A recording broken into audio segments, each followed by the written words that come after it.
आता कुणाची दखल घ्यायची गरज नाही. आणि मग आम्ही काय होतो, आम्ही पण तेच म्हणतो की मराठ्यांशिवाय या राज्यात सत्ता कोणाची येऊ शकत नाही. मराठ्यांनी त्यांना सत्ता दिली, इतक्या लवकर उपकाराची फेड करू नका.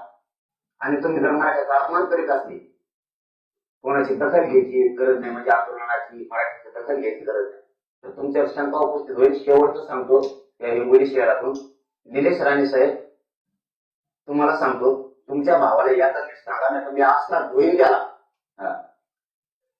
कारण मी दादांमुळे नितेश साहेबांमुळे त्याला बोलत नाही.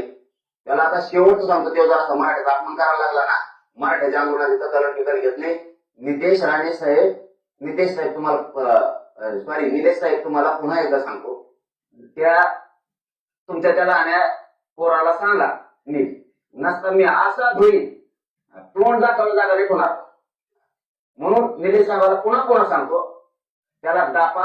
मी गप कशामुळे, मी दादांना त्यांना मानतो म्हणून याला इतकं धुईन ना, मग याला तोंड बाहेर काढायची पंचायत लास्ट चान्स आणि बोल म्हणा त्याला इथून पुढे. मला